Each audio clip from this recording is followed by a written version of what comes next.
Pete, best ball game theory is fun and all, but can't you just tell me who to draft? Who are the best plays? The gold star locks? Well, today is your lucky day, Anon. Today we are going to teach you how to identify the 2022 league winners, aka the players who are going to deliver you to that $2 million promised land. Let's go.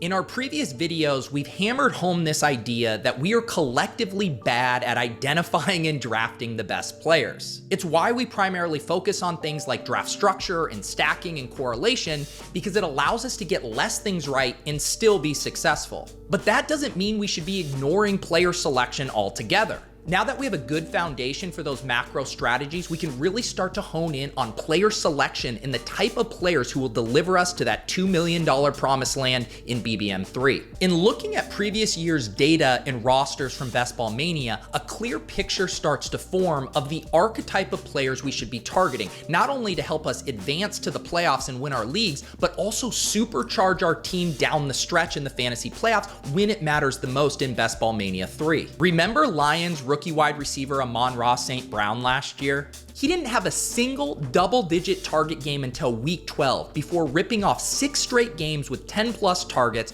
culminating with 2 back-to-back 100+ yard 1 TD games in week 16 and 17.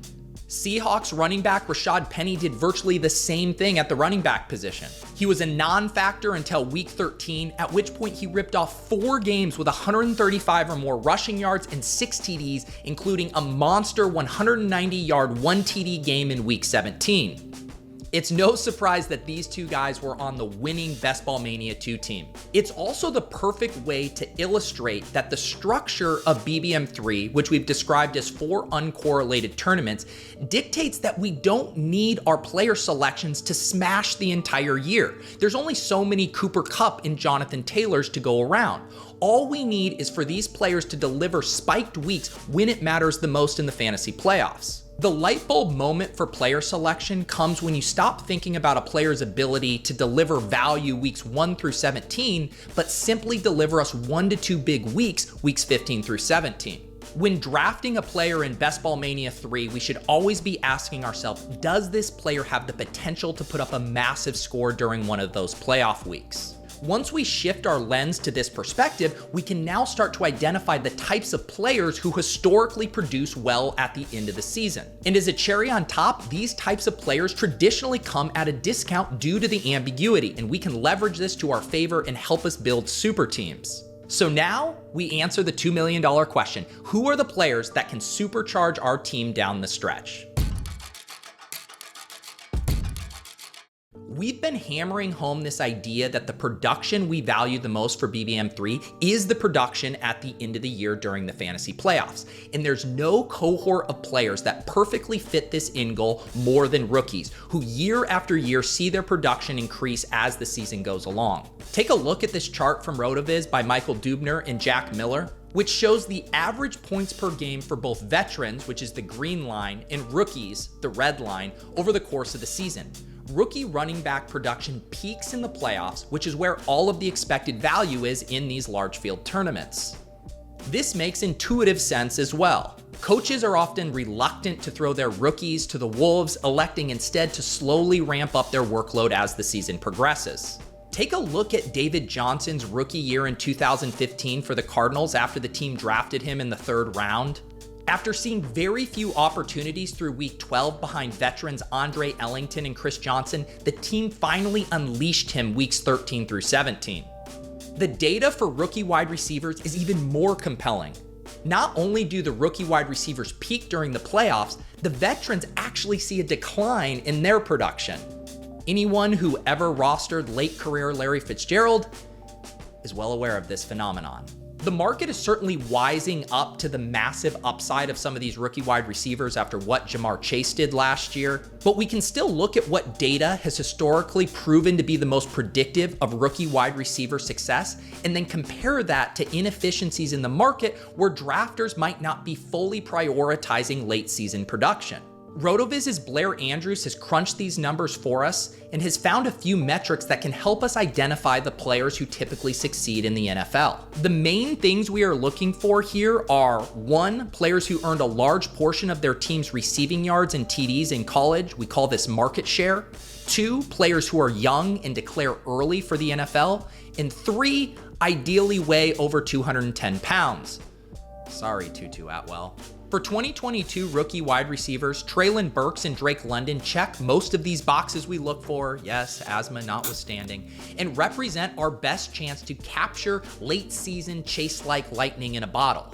It's truly impossible to expect any player to replicate what Chase did, but Burks and London are both currently cheaper than Chase was last year at this time. They have little competition for targets, and they have the prospect profiles necessary to take advantage of this opportunity. All right, I'm also legally obligated to tell you that Chiefs rookie wide receiver Sky Moore also checks a lot of these boxes, but his ADP has gotten so out of control that I can't in good faith recommend him to you.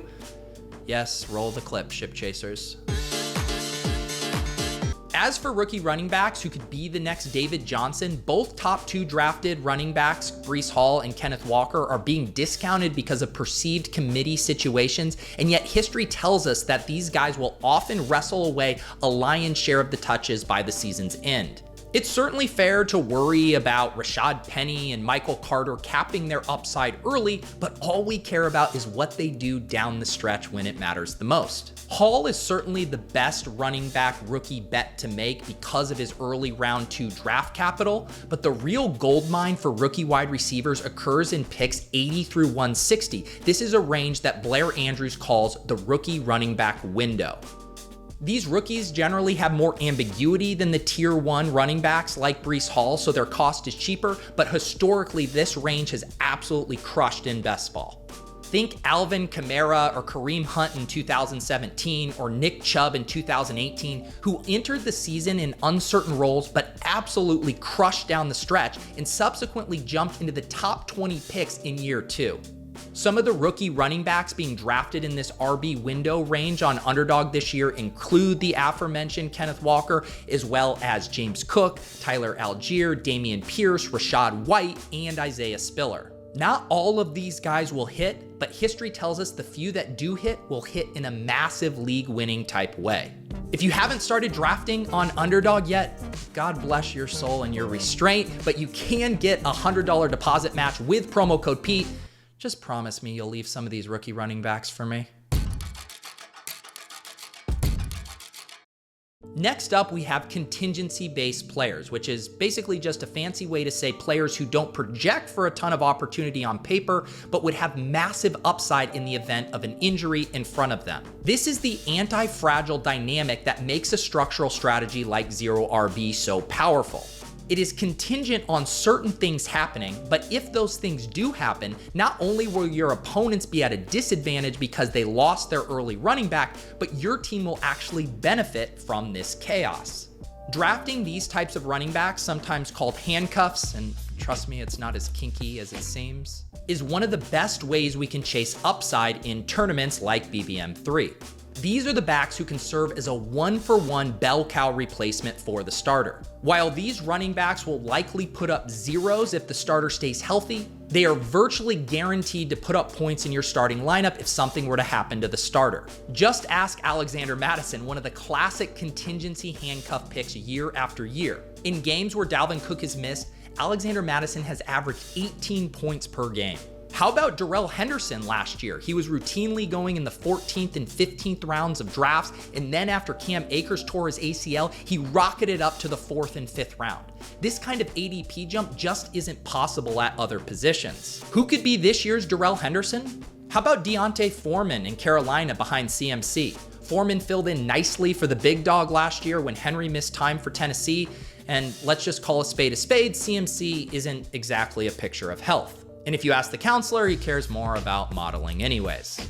We've also seen how valuable the backup role to CMC can be, as evidenced by Mike Davis's monster workload in relief of Christian McCaffrey during the 2020 season. Raheem Mostert tore his ACL in the first game of last year, and rookie Eli Mitchell came out of nowhere to be a league winner. You'll notice a lot of these league winners fall in a couple of these archetype buckets that we are targeting. Eli Mitchell was both a rookie and a really nice contingency-based pick last year. He was also barely being drafted in BBM2, which was something we highlighted in our last video to show the importance of getting unique in the final round. The TLDR is Eli Mitchell was essentially the perfect pick for a best ball tournament. Ironically, 49ers rookie running back Tyrion Davis-Price could be this year's Eli Mitchell. He's nearly 10 rounds cheaper than Eli Mitchell is this year, and we know how much Kyle Shanahan likes to play fast and loose with his running back usage. He's also just on the edge of the rookie running back window ADP-wise. Two of the running backs that I'm most excited about in drafts right now check a bunch of these boxes. They're rookies, they're contingent handcuffs, they're being drafted in the rookie running back window, and the cherry on top, they're in elite offenses. This would be Chargers running back Isaiah Spiller and Buccaneers running back Rachaad White. In most scenarios where Austin Eckler and Leonard Fournette stay healthy, these guys probably won't contribute much to their rosters. But in the event of an injury to one of those guys, when you consider their offensive environments, these guys would have asymmetric league-winning upside. By the way, as usual, massive thanks to RotoViz's Michael Dubner, who helps me research these videos and pulls together charts that you've seen today. You can follow him on Twitter and read his great work at RotoViz. I'll link to that down below. Thank you, Michael. All right, the last cohort of players that we should be targeting and scooping up at a discount are both injured and suspended players. I hear it constantly, Pete, aren't you worried about DeAndre Hopkins' 6-game suspension? He's gonna kill your team early on, Pete. Pete, aren't you worried about Chris Godwin? He's not gonna play for the first couple of months. Aren't you worried? Aren't you worried? I don't know what that voice was, but guys, I'm not worried. We're playing a fake game about a game. It's gonna be fine. Relax. I do think these concerns are valid for smaller leagues. You're playing in your 10-team, 12-team home league. But when it comes to BBM3, where we're trying to finish in the top 5 out of 470,000 entries, we are prioritizing scoring in the fantasy playoffs, not weeks 1 through 14, and certainly not weeks 1 through 6 when these guys are projected to miss games. If there was ever a time for us not to miss injured and suspended players' production, it's at the beginning of the season when our teams are the healthiest and the bye weeks haven't hit yet. For suspended players, can I remind you of Josh Gordon's legendary 2013 season? His first NFL suspension forced him to miss the Browns' first 2 regular season games that year, and that dropped his ADP into the double-digit rounds of fantasy drafts. And then, as you might recall, he returned and went full scorched earth. He put up 1,646 yards and 9 TDs with Brandon Weeden at quarterback. He was a wide receiver 1 for an insane 50% of the games he played that year. Because Hopkins will miss the Cardinals' first 6 games due to a PED suspension, he's currently being discounted all the way to pick 75 right now. This is after he was going in the second round of drafts last year. But that doesn't change what Hopkins can do for our squads during the fantasy playoffs when it matters the most. And the cherry on top here is the Cardinals have one of the nicest playoff schedules imaginable. They're home versus Denver in the Dome in week 15, home versus Tampa Bay in the Dome in week 16,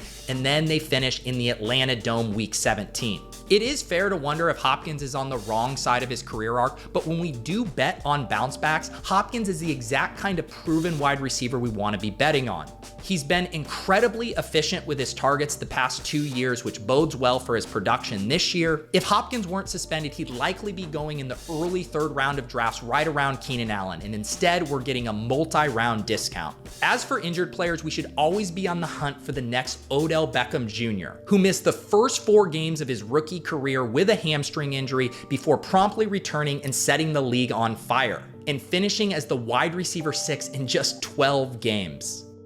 Le'Veon Bell did a similar thing as a rookie in 2013. He missed the first 3 games of the season before ripping off 1,000 plus scrimmage yards and 8 TDs. For 2022, we have multiple injured players who are being discounted because of ambiguity on their return timeline.